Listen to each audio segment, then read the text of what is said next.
Selamat malam Mas Fikri, perkenalkan saya Stella Levina dari moderator dari Komtim. Di sini kami membutuhkan kehadiran Mas Fikri sebagai narasumber terkait wawancara seputar teknologi informasi untuk memenuhi tugas kami. Eh, Waktu dipersilahkan untuk Mas Fikri untuk memperkenalkan diri, dipersilahkan. Oke, baik, terima kasih. Perkenalan diri, nama saya Fikri Hadi Nugraha. Kebetulan untuk pekerjaan saya yaitu sebagai engineering support kalau di kantor. Cuman tidak lepas dari itu, perusahaan saya bergerak di bidang teknologi industri lebih tepatnya. Cuman tidak lepas kalau ada perkembangan zaman melalui teknologi yang berubah, kami akan mengikuti dengan apa yang klien mau. Untuk company profile itu sendiri, nama company-nya yaitu PT Elcon Engineering yang terletak di kota Cilegon. Nah, untuk perusahaan kami yaitu bergerak di bidang jasa konstruksi, tapi bergeraknya di bidang automation control system industri gitu. Kemudian pendapat tentang teknologi informasi dan komunikasi di zaman sekarang menurut Mas Fikri itu seperti apa ya, Mas? Untuk pendapat teknologi informasi dulu ya.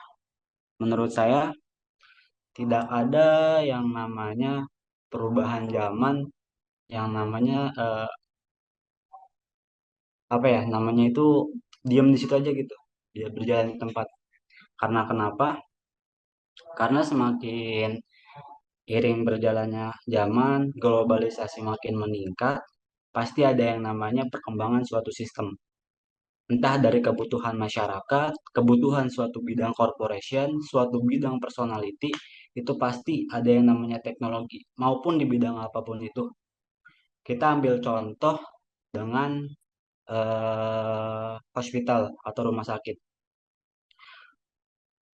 Hospital zaman 10 tahun, 15 tahun dahulu itu hanya menggunakan sistem yang biasa saja dengan pelayanan yang biasa aja. Kalau kita komparasi dengan zaman sekarang, tentu banyak perubahan. Itu yang dinamakan perubahan sistem. Nah, jika mengikuti dengan teknologi, alat demi alat berubah, komputer demi komputer berubah yang ada di rumah sakit, itu berhubungan dengan komponennya. Gitu. Tapi jika digabungkan dengan komponen melalui sistem tersebut, ya akhirnya itu ya mendapat globalisasi singkat pesat. Nah, kita lanjut lagi untuk mengenai yang tren-tren di zaman sekarang. 3 tahun sebelumnya kita bergerak mengenai di bidang IoT, Internet of Things, yang tentunya banyak pengetahuan Internet of Things itu argumentasinya berbeda-beda, tapi saya akan mengambil kesimpulannya sesingkat mungkin. Contohnya, Internet of Things, bagaimana kita mengefisiensi penggunaan yang ada di sekitar kita dengan internet. Itu Internet of Things, lebih singkatnya. Nah, perubahan-perubahan zaman yang kita hadapi di sekarang itu tidak memungkinkan untuk kita bisa beradaptasi. Karena kenapa? Teknologi itu nggak salah. Yang salah itu kita kurang beradaptasi dengan sistem. Kalau kita tidak beradaptasi dengan sistem, secara otomatis kita akan ketinggalan zaman. Tidak memungkinkan itu. Itulah pendapat saya kalau misalkan teknologi itu ya semakin tinggi perkembangan, yaitu terciptanya dimulai dari pertama solusi, yang kemudian terjadilah inovasi dari perkembangan teknologi tersebut, akhirnya menimbulkan suatu perubahan sistem seperti itu. Oke, Mas. Berarti secara secara langsung perkembangan teknologi itu terus berpengaruh pada perkembangan zaman gitu ya, Mas. Seperti Sangat gambaran berpengaruh. teknologi yang akan datang nanti seperti teknologi yang sudah tidak ada bendanya, seperti gitu, Mas. Ya, bisa dibilang seperti itu. Kalau saya bergerak di bidang teknologi sendiri, mengalami yang namanya AI yang sekarang lagi sangat dibincang-bincangkan gitu, artificial intelligence yang mana komunikasinya bukan sama teman lagi, minta jawaban bukan sama teman lagi, minta pendapat bukan sama teman lagi mengenai dengan sistem algoritma. Seperti itu. Ada yang namanya ChatGPT atau yang lain sebagainya yang berhubungan dengan AI. Dan kalau kita ya tidak mengikuti itu ya kita ibaratnya ya kalau ya hanya sebatas searching-searching biasa gitu. Nah, tapi dengan catatan teknologi itu ibaratnya sebagai pisau bermata dua. Dalam artian seperti ini. Pisau bermata dua itu kita artikan bisa digunakan dengan baik apabila baik, bisa digunakan dengan kejahatan apabila dengan kejahatan. Contohnya dengan kasus-kasus yang kemarin yaitu terjadi pembobolan bank. Ya, ya pada tahu semua lah. Nah, itu kan kalau kita lihat hacker sebenarnya baik, pentester atau yang lain sebagainya baik. Cuman terkadang orang salah menggunakan sebuah sistem yang mereka punya. Akhirnya apa? Banyak merugikan banyak pihak seperti itu. Tapi bisa nggak menguntungkan banyak pihak? Bisa dengan cara yang membuat sistem untuk membantu perkembangan di masyarakat sekitar seperti itu. Kemudian, Mas, penerapan teknologi informasi apa saja yang telah digunakan perusahaan dalam tempat Mas bekerja? Seperti selain otomatik ya, Mas? Automation ya. Selain itu, dalam perusahaan penerapan teknologi informasinya apa saja ya, Mas? Kalau berhubungan dengan alat, kita banyak alat yang kita pakai ya. Dari yang levelnya high, medium, serta low. Seperti itu. Saya akan menjelaskan dari yang low dulu. Tentunya alat yang kita gunain itu namanya microcontroller. Banyaklah alat-alat microcontroller yang bisa kita pelajarin lebih jauh. Tapi basicnya itu microcontroller berfungsi untuk mengendalikan sebuah sesuatu. Yang kedua ada yang namanya PLC. Nah, PLC ini udah standar industri yang kita pakai di perusahaan kami, di tempat kami, di workshop kami. Yang ketiga yaitu SCADA system. Nah, SCADA system ini yang kita gunakan biasanya lebih tepatnya industri. Nah, PLC sama SCADA itu saling berkesinambungan antara lain. Tidak lepas dari hal itu. Pasti ada PLC, di situ juga ada SCADA. Di situ ada SCADA, pasti ada PLC. Tapi bisa nggak PLC independen berdiri sendiri, SCADA independen berdiri sendiri? Bisa, dengan catatan ada alat kontrol lainnya seperti alat-alat industri lainnya atau alat-alat monitoring lainnya seperti itu. Cuman yang kita terapkan di perusahaan kami ini selain alat-alatnya itu sistemnya. Yang pertama kita sistem monitoring jarak jauh. Sistem monitoring jarak jauh. Yang kedua sistem reporting. Jadi kita mau tahu nih cuaca sebelum sehari sebelumnya, 2 hari sebelumnya, 3 hari sebelumnya, bahkan 1 tahun kita mau tahu namanya itu reporting sebuah data. Yang keempat, live trending chart. Kita mau tahu nih, selain kita melihat report dari sebelumnya, kita mau tahu nih live trendingnya nih. Apakah nilai yang ada di sensor kita itu aktual atau tidak? Nilai yang kita pasang di suatu tempat itu benar atau tidak grafiknya, kita bisa lihat seperti itu. Nah, itu salah satu alat yang dipakai di perusahaan kita gitu. Ini pertanyaan kami yang terakhir ya, Mas. Ya, Oke. Cara menghadapi setiap pembaruan teknologi informasi dalam individu yang terus berkembang di perkembangan zaman ini sebagai generasi, kita harus seperti apa ya, Mas, kira-kira? Untuk Mas yang sudah berpengalaman di bidang teknologi informasi. cara memperbarui ya. Iya, Mas, betul.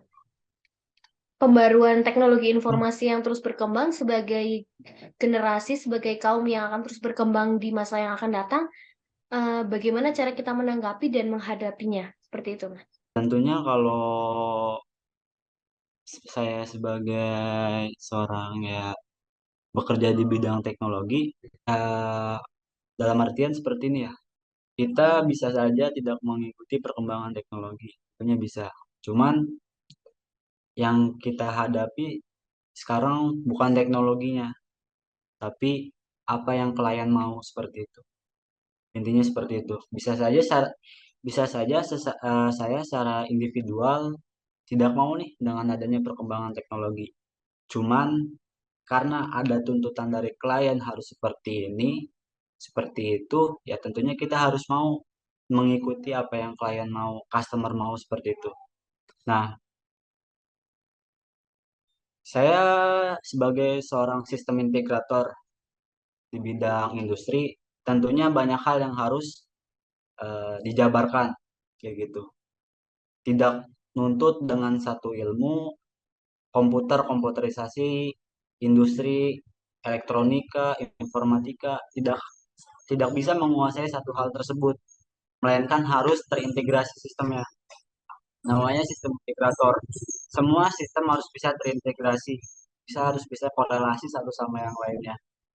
Ya, karena pengalaman, karena suatu tuntutan pekerjaan, ya saya dipaksa untuk bisa ngerti dengan teknologi. Dalam artian, kalau saya tidak bisa mengikuti dengan teknologi, secara otomatis perusahaan saya tidak bisa berkembang seperti itu. Karena dasarnya seorang karyawan yaitu harus mengikuti salah satu tuntutan dari sebuah perusahaan. Perusahaan ikut berkembang, karyawan ikut berkembang, generasi ikut berkembang karena adanya suatu perubahan dalam teknologi. Intinya kesadaran diri untuk bisa berkembang, belajar banyak hal, bisa inisiatif sendiri dengan teknologi, bukan ya secara otomatis ya kita bisa mengikuti dengan sendirinya. Tidak harus dengan komputer kita bisa paham, dengan sebuah materi-materi yang ada di kampus kita harus bisa menguasai teknologi, nggak sesempit itu. Teknologi itu banyak hal yang harus kita pelajarin, teknologi itu banyak makna yang harus kita pahamin, teknologi itu memberi kesan kepada kita supaya kita ya harus bisa ngikutin mereka seperti itu. Awalnya ya saya berkembang di dunia IT, di dunia programming, cuman ketika saya masuk di dunia industri, mau nggak mau saya harus dituntut dengan pelajaran elektronika, pelajaran informatika, pelajaran yang menganut untuk sebuah sistem integrator. Dengan tentunya seperti itu. Jika ada yang berkesempatan di bidang kimia, pasti alat kimia dari sebelum-sebelumnya itu mengalami perubahan. Tentunya seorang lab itu pasti ingin belajar dengan alat-alat yang baru. Jika mereka menginisiatif dengan hal tersebut, mereka sudah mengikuti salah satu perkembangan teknologi. Dalam artian seperti itu. Ada aja orang yang nggak mau dengan suatu perkembangan, mereka tetap mengikuti adanya teknologi di zaman mereka, tidak mengikuti di zaman sekarang. Ya, seperti itu. Ada aja orang yang seperti itu. Tetapi tidak menutup kemungkinan kita sebagai generasi muda untuk bisa terus berkembang, belajar, dan mengikuti sebuah perubahan yang ada. Tapi jangan sampai kita mengikuti untuk menjadi sebuah perubahan. Kalau bisa, kita yang diikuti untuk terciptanya sebuah perubahan. Oke, baik. Terima kasih Mas untuk saran untuk kami. Oke, untuk kira-kira untuk pengalaman proyek yang Mas Fikri pernah lakukan di bidang teknologi informasi itu boleh dijelaskan Mas untuk berbagi pengalaman kepada kami? Oh, untuk pengalaman project, kalau perusahaan saya ya, saya ngomongnya perusahaan. Kalau personality nanti saya jelasin. Kalau perusahaan kami sifatnya monitoring seperti itu. Bisa terlihat di sebuah screen yang saya bagikan, itu sebuah sistem yang dimana kita monitoring dari sebuah layar komputer. Ini alatnya ada di lokasi A, tapi komputernya ada di lokasi B. Bagaimana kita memonitoringnya? Seperti itu. Ini adalah salah satu monitoring yang kita buat dari monitoring di bidang pabrik gula, di bidang perminyakan, di bidang gas, itu salah satu kita sistem tersebut kita kerjakan di bidang tersebut. Nah, untuk pengalaman project yang udah saya alamin yaitu ini salah satunya itu turbin monitoring. Nah, awalnya saya tidak mengerti cara kerja turbin seperti apa, cara pengendalian turbin seperti apa, tapi secara otomatis saya dituntut untuk bisa mengerti hal mengenai turbin. Nah, keuntungan dari seorang sistem integrator yaitu banyak belajar ketika mengerjakan suatu project. Contohnya, kita tidak tahu nih apa yang kita kerjain sebelumnya. Nah, ketika ada suatu trigger di pekerjaan ngerjain ini, nah kita bisa mengetahui hal tersebut dengan adanya trigger. Coba tidak adanya trigger, ya kita tidak bisa nih kita belajar hal ini, belajar hal itu karena tidak ada suatu tekanan dari atas. Dalam hal kita bekerja itu ya sesuai keadaan. Kadang kita bekerja dengan keadaan yang sifatnya ya biasa aja, dalam artian ya udah bekerja seperti biasanya.